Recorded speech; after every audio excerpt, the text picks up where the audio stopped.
Hi, Merry Christmas and welcome to my Christmas Q&A thanks to Lenovo Legion.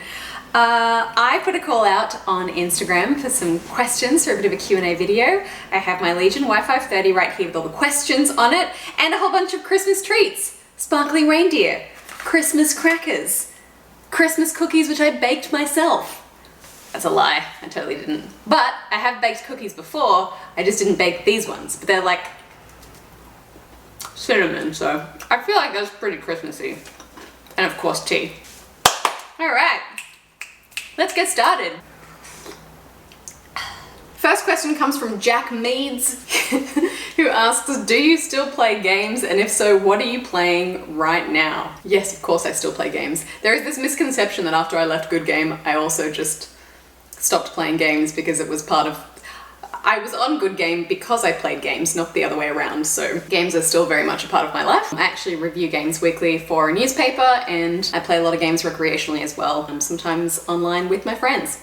So what am I playing right now? I'm still playing Sea of Thieves. I know, crazy, I'm obsessed still. They keep bringing out great new content. The Fire update is unreal. Sea of Thieves I play a lot, also on the Y530 because I like to be able to travel with it because I play it so much. It's really useful to be able to play it when I'm in hotels or Airbnbs or in bed, just because I live in the mountains and it gets really, really cold. So sometimes the best place for me to play games is in bed with my electric blanket on, and I just stack the laptop up on some books and then I just play in bed. It's like super cozy. It's the best way to game. You need to try it if you haven't already. So yeah, I'm still playing Sea of Thieves and I've been playing Star Wars Jedi Fallen Order, which I'm really, really enjoying. Those two are pretty much it at the moment. Those are the ones that are taking up most of my time. Eerie7 asks, favorite game of 2019? That's tricky. I think I would have to say Star Wars Jedi Fallen Order has definitely taken one of the top places for me since starting that. I'm just really enjoying it. It's a great RPG. It's a great homage to everything that's wonderful about Star Wars, and I'm just really enjoying it. The Outer Wilds I really enjoyed. It just felt like everything I wanted Fallout to be, if that makes sense. And Untitled Goose Game was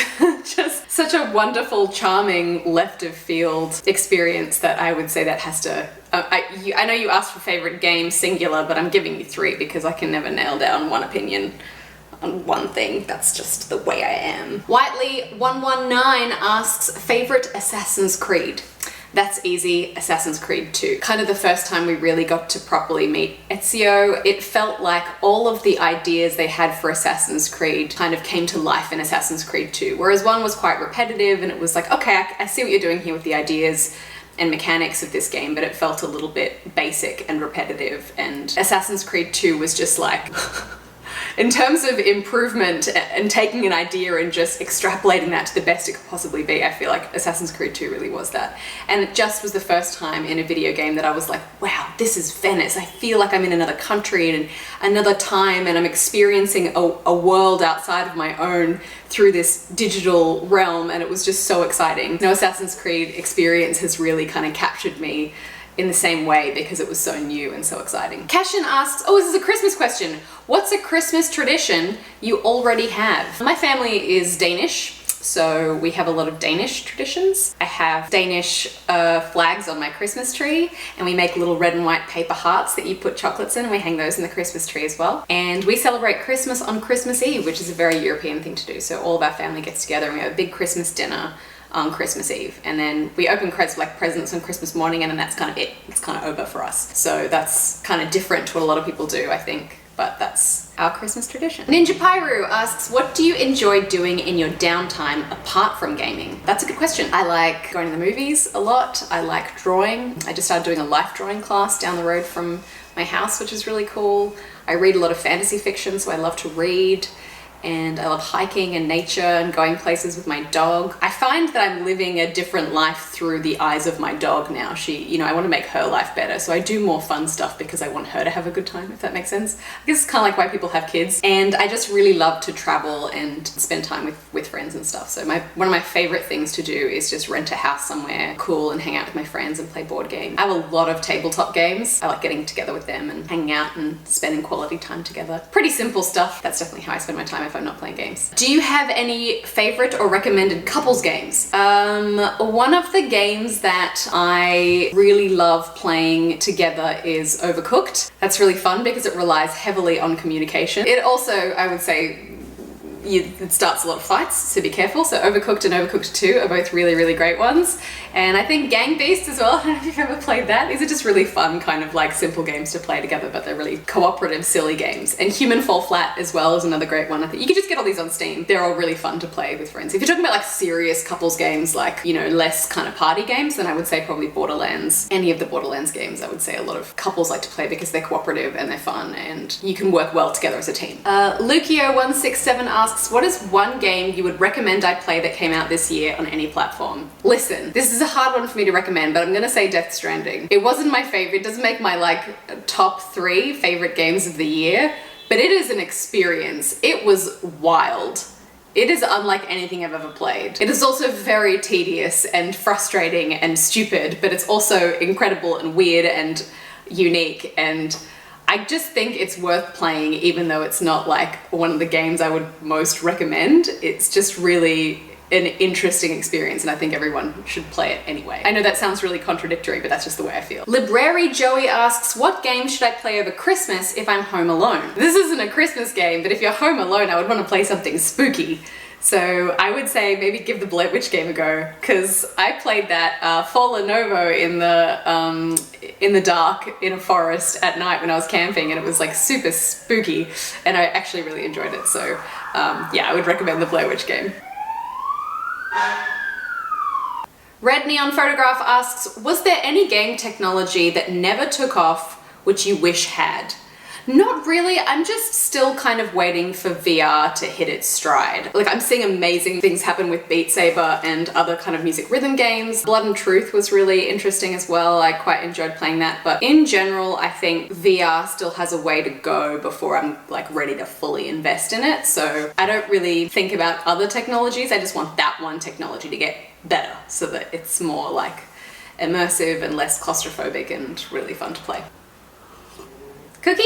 No? Just for me? Oh god. Just a bit messy. Belly K8 asks, are you doing anything gaming related on television in future?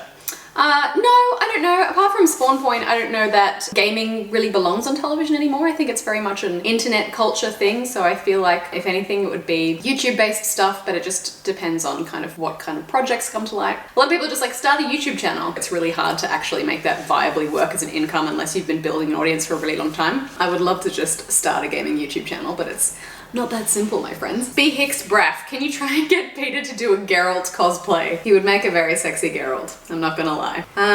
Course X asks, what has been your biggest success in life? That's really hard because it depends how you measure success. It's a very existential question. I suppose my biggest success just feels like, I mean, this is really cheesy, but I would just say building a life with Peter, you know, our life in the mountains and, you know, our animals and stuff. That's all the stuff that actually makes me happy. So I think when you think about success, that is what I would say rather than anything specifically career focused. Cool marriage to a person that I just really, really love, and cool life in the trees with awesome animals, I would say is my greatest success. Parable Visions asks, which books have had the most impact on your life?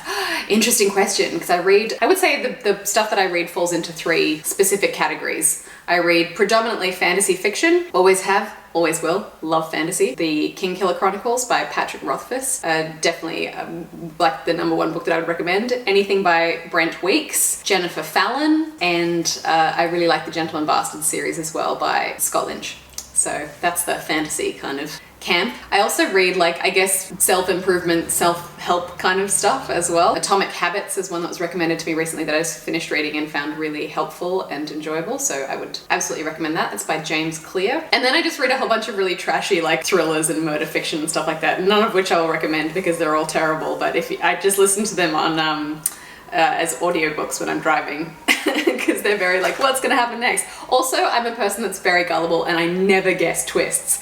Like, ever. It doesn't matter if it's the most obvious twist in the world. When it happens at the end, I'm like, what? It was that guy? C. Fennec1 asks, what are you giving Scardy for a Christmas present? Scardy's favorite thing in the whole world are deer antlers. Sorry, deer antlers. I mean, she is a reindeer herding dog from Finland. That's what the breed was sort of cultivated for by the native people that live in the Sami people who live in northern Lapland. So it kind of makes sense. But yeah, they sell them at pet stores. They just like chunks of deer antler that have been cut in half, and there's like bone marrow inside, and she just like scrapes them out with her teeth. So for Christmas, we would just fill her stocking with just lots of deer antlers, and that's just the best thing she could ever want. And you know, it's kind of holiday seasonal because it's a deer. Andy Mallet81 asks, what gaming laptop would you recommend? Well, obviously a Lenovo Legion. In terms of, I've really loved the Wi-Fi 30, but there's actually a whole extensive range of laptops now that you can choose from that are also really cool, like RGB keyboards and lots of beefy stuff happening in terms of performance and graphics cards and things like that. So I would say anything from the Legion range, just check out the specs of each of them based on what you want to be playing. Like I said, I play a lot of Sea of Thieves on this, so something like that runs great on this laptop, but I would just check the specs against the games that you want to play. And I like them as well because, I mean, as far as gaming laptops go, I just feel like they're the most stylish. I would love to say I don't care about that kind of thing, but I absolutely do. So thank you for that very on-brand question, Andy Mallet. Gun PSJ asks, heyo, when you and Peter game online, does the ping take a dive? Love your work. What an interesting question. No, not that I've noticed. We have NBN in the mountains, but it's not like the fastest NBN. We get maybe like 40 down, 20 up. Ish. And I think we have it capped at that because it's no point paying for anything faster if we can't get much faster than that. With those kind of speeds, yeah, I don't really notice much of an issue when we're both gaming online together, which is pretty frequently. I would say the biggest issue is more sound. When he's yelling in one room and I'm yelling in another, and we have these really high echoey ceilings at home, that's more of an issue than ping, I would say. The perils of being a couple that games. Zebramano1 asks, thoughts on the Witcher Netflix series? So I've actually had the opportunity to watch it early. Maybe by the time you watch this video, it'll be out anyway, and you'll all know. But I got to see it like a week or so in advance, which was very exciting. Well, the first 5 episodes. I can't say too much about it, but in terms of my excitement around this, if any franchise could ever be turned into a television series, this is the one I would hope for, and the fact that it's happening is just unbelievable. I'll be talking about that in a podcast with some friends, so I can point you in the direction of that as well. Big Boy 53 says, do you miss Barjo? Yes, all the time. Oh my gosh. Barjo moved to Adelaide, so he's living there with his fiance in a beautiful house by the sea where he streams full time, and I miss him so much. I feel like there's always that thing where you take someone for granted when you see them every single day, just about. So we saw so much of each other when we were working together for like 7 years, and we would hang out socially and stuff as well. We've had a lot of great New Year's Eve parties together, and there is definitely no one else in my life quite like Barjo, so there's no one to fill that hole now that he's in another state. But we still chat online all the time, which is really nice. And he was at my wedding. We had a boogie on the dance floor. It was very cool. Oh, I love Christmas questions. Phil MCR Photography asks, have you ever wanted to do a white Christmas over in Europe or US or Canada? Yes, I have. I have done that. I'm very European focused and I love Yuletide traditions, so a winter Christmas I think is my ideal Christmas. I did a Christmas in New York once. I've done a Christmas in Amsterdam with my family in Amsterdam, which is really cool. It just feels like you get to live the traditions that are sung about in carols and talked about in stories and books properly the way they were sort of originally intended. I kind of wish we celebrated Christmas at a different time of year here so that we could do it properly and seasonally, but then at the same time there's something really cool and unique about a summer Christmas as well that is kind of distinctly Southern Hemisphere, so yeah. Ags3385 says, best Christmas gift ideas. Well, it depends on who you're buying for, I guess. I would recommend, if you can't think of any sort of material thing that someone wants or you don't want to give that, I would give an experience. So something that doesn't take up space in their house, but is something that they can go and do, like a cooking class or I don't know, if they like cars, you could do one of those V8 things around a track, or you could take them out to a really fancy dinner, or tickets to a play. Like I always really, when I'm stumped for present ideas,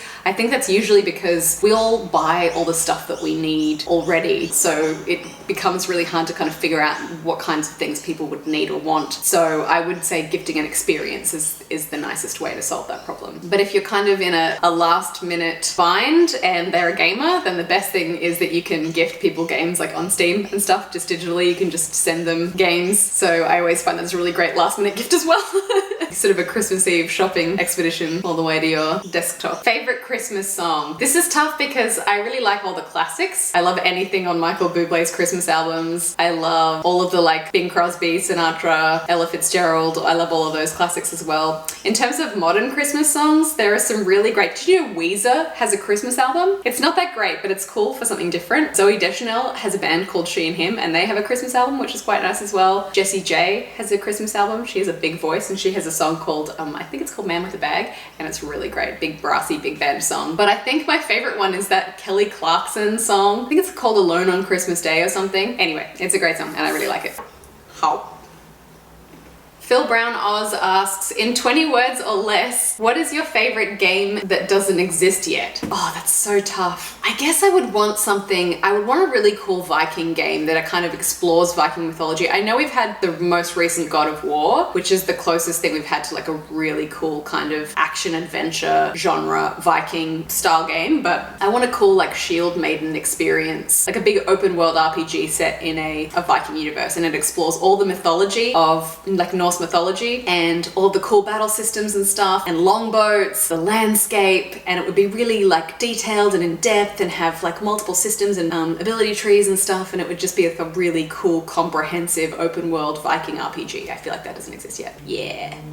So I will make this the last question because I think I've covered a pretty broad range of topics from gaming to Christmas to otherwise. This question is from Angry Monkeys, and the question is, when did you know that you wanted to work in the games industry? And that's a really funny question because I kind of never did. I thought the games industry involved making video games and I wasn't a coder, so it kind of just never occurred to me. Back in the day, it was sort of pre-Twitch, pre-everything. There were video game magazines and stuff like that, and I suppose I'd consider journalism, but I didn't ever really consider specifically going into games journalism. I didn't think you could kind of pursue such specific genres, but I just always really liked games. I really loved fantasy fiction and I loved anything that was to do with escapism. So I was involved in anything that took me out of the real world and let me kind of play in imaginary spaces. But I loved Good Game. I was a huge fan of the show. And so when I landed that job, it was just like the coolest thing ever. And I never wanted to be a television presenter either because I thought that was just a person who read a teleprompter and that just seemed really boring. The only time we used a teleprompter on Good Game was when we read the news, and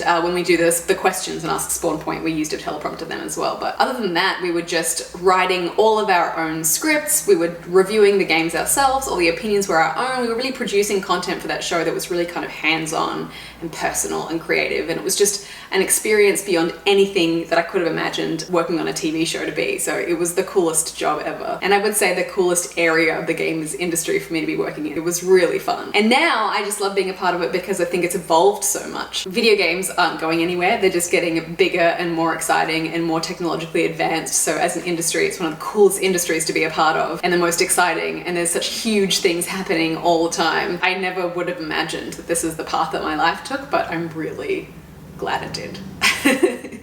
Oh my god, I can't stop eating this. It's so good. That is it for this Q&A. I am going to finish on an amazing joke. Oh, a ring! What do Santa's little helpers learn in school? The alphabet. I should read them all. This will be a better one, hang on. How does Christmas Day end? With the letter Y. Awful.